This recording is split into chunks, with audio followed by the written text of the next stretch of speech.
Begitu juga apa namanya, ada kesempatan di masjid gitu ya, kita sudah bangun, sudah wudhu, begitu ya, sambil menunggu qomat kayak gitu ya, kita sebenarnya kan bisa berdoa, dan itu waktu yang amat sangat mustajab gitu kan, berdoa. Tapi kita apa? Kita cuman ngobrol atau mungkin cuman lihat-lihat status HP kayak gitu, atau mungkin malah game-gamean sambil nunggu. Nah, sambil nunggu qomat itu game-gamean. Itu tahu-tahu sudah qomat.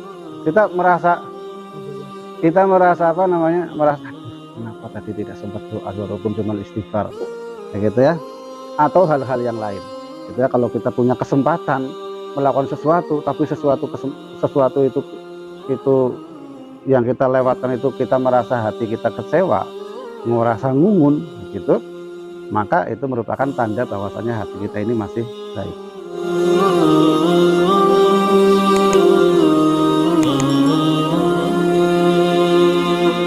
Bismillahirrahmanirrahim. Assalamualaikum warahmatullahi wabarakatuh. Innal hamdalillah nahmaduhu wa nasta'inuhu wa nastaghfiruh wa na'udzu billahi min shururi anfusina wa min sayyiati a'malina. May yahdihillahu fala mudhillalah wa man yudlil fala hadiyalah. Asyhadu an la ilaha illallah wahdahu la syarikalah wa asyhadu anna Muhammadan abduhu wa rasuluhu la nabiyya ba'dah. Allahumma shalli ala sayyidina Muhammad wa ala ali sayyidina Muhammad. Kama shallaita ala Ibrahim wa ala ali Ibrahim fil alamin innaka Hamidum Majid.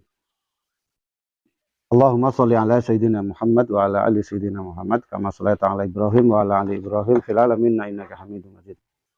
Ikhwani fillah, arsyadani wa rasyadakumullah. Alhamdulillah, pada kesempatan pagi hari ini kita bisa membiasakan diri mengawali pagi dengan membaca Al-Quran. Mudah-mudahan ini adalah amal awal yang baik untuk setiap paginya.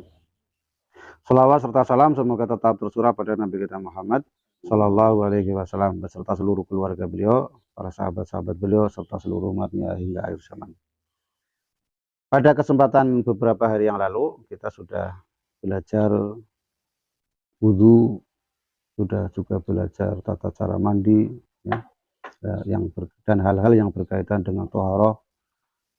Beberapa pertemuan kemarin juga kita sudah belajar tentang sholat, ya, syarat sahnya sholat apa saja, rukun-rukun sholat. Masih ada yang ingat rukun sholat ada berapa? Rukun sholat ada 18, ya. Terus kalau sunnah-sunnah ada berapa kemarin?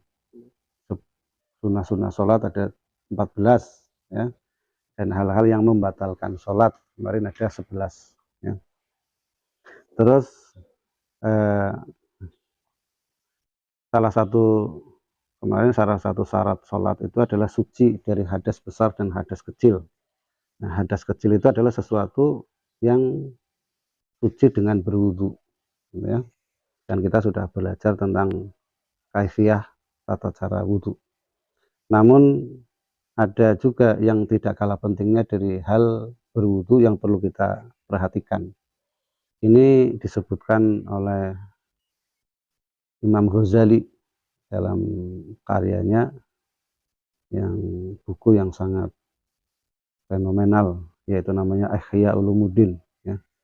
Buku ini sangat lengkap. Ada, kalau terjemahannya, saya beli buku terjemahannya itu ada 9 jilid gitu ya.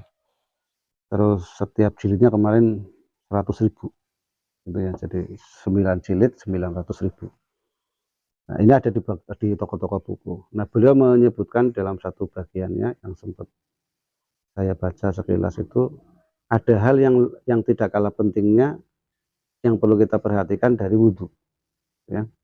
Wudhu secara secara kelihatan, secara fisik itu kan membersihkan kotoran-kotoran, ya. Mulai dari cuci tangan kayak gitu ya. Mulai dari cuci tangan, terus kumur-kumur, terus memasukkan hidung tinsak gitu ya. Terus juga membasuh muka, membasuh kedua tangan sampai siku, membersihkan, mengusap kepala, telinga, dan kaki. Nah, ada juga hal yang perlu diperhatikan dari sini, yaitu makna yang tersirat juga yang perlu kita perhatikan, yaitu dalam rangka upaya untuk membersihkan hati kita, gitu ya, membersihkan hati kita. Jadi saat kita membasuh tangan kayak gitu, sambil di hati kita ini ya, dituntun hati kita, ini sambil kita di dalam hati mengatakan ya, ya Allah, ampunilah dosa-dosa saya yang ditimbulkan oleh tangan. Barangkali tangan ini pernah jahil, gitu ya. Barangkali tangan ini pernah mencuri, barangkali tangan ini dulu pernah waktu masih muda itu pernah megang-megang sesuatu yang tidak ya haram kayak gitu ya. Ya Allah, ampuni dosa-dosa yang ditimbulkan oleh tangan saya ini ya Allah, gitu ya. Terus saat kumur, gitu ya, saat kumur kayak gitu ya begitu. Sesuatu yang paling bahaya itu adalah sesuatu yang dikeluarkan oleh mulut, oleh lesan, ya. Oleh lesan itu bisa mengumpat orang, bisa ngerasani orang, bisa berkata yang tajam, omongannya nyelekit, gitu ya, melukai orang, bisa marah-marah dan sebagainya. Itu semua adalah dari setan. Dan kebanyakan manusia itu masuk ke dalam neraka itu akibat dari lesannya. Maka saat kita berkumur kayak gini ya, saat kita berkumur, kita minta ampun kepada Allah, ya Allah, ampunilah dosa-dosa saya yang ditimbulkan oleh mulut, oleh lesan saya ya Allah, gitu ya. Begitu juga memasukkan air ke hidung. Itu barangkali hidung ini pernah mencium yang haram kayak gitu ya, ya di apa namanya? Diminta diampuni oleh Allah Subhanahu wa taala, gitu ya. Terus apa? Tangan, gitu ya. Tangan lagi ya gitu ya. Sama tadi minta ampun kepada Allah Subhanahu wa taala supaya dosa-dosa yang pernah dilakukan oleh tangan kita ini diampuni oleh Allah Subhanahu wa taala. Terus juga saat mengusap kepala, otak pikiran itu kan ada di kepala, gitu kan. Dan perlu kita ketahui bahwasanya tangan kita bergerak, kaki kita melangkah, ucapan kita mengatakan sesuatu itu atas dasar perintah dari otak, ya gitu ya. Otak yang memerintahkan kamu nyuri, kamu mukul, ataupun kamu berlaku baik, kayak gitu ya. Maka diusap begini, ya Allah, mudah-mudahan pikiran saya ini pikiran yang bersih-bersih ya Allah, gitu ya. Jangan ada pikiran-pikiran kotor dihilangkan, gitu ya. Begitu juga dengan saat membasuh telinga, gitu ya. Di samping kaifiatnya itu harus semuanya basah, baik yang dari dalam sampai yang di belakang ini, ya. Itu minta, ya Allah, saya pernah mendengar sesuatu yang haram, ya ampuni ya Allah, kayak gitu ya.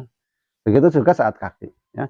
Saat kaki kita wudu membasuh kaki kita, itu kita minta kepada Allah Subhanahu wa taala, ya Allah, saya pernah melakukan ke perjalanan melangkah ke maksiat, gitu ya. Dulu waktu saya masih muda sering ngapeli cewek, ya Allah, kayak gitu ya. Nah ini di kaki saya ini melangkah sesuatu yang jelas-jelas haram, ya. Walaupun nanti bisa juga nanti halal, tapi kan prosesnya jelek, kayak gitu ya. Ya Allah, ampuni kaki saya ini, ya Allah, dosa-dosa yang pernah dilakukan oleh kaki saya. Nah, kalau seperti itu, ya setiap kali wudhu kita melakukan hal yang sama seperti itu, efeknya sungguhlah sangat luar biasa. Hati kita itu jadi hati yang bersih. Hati kita itu hati yang peka, gitu ya. Hati yang peka. Dan salah satu tanda kebersihan hati, salah satu tanda kesehatan hati itu adalah, nanti kita bisa juga untuk introspeksi diri saya dan para teman-teman semua, gitu ya. Para ulama menjelaskan salah satu ciri tanda kesehatan hati kita sedang baik adalah kita merasa menyesal saat terlewat melakukan kebaikan, ya. Saat terlewat melakukan kebaikan, gitu ya. Kita baru dapat gajian ini kemarin itu si Ahnan, gitu.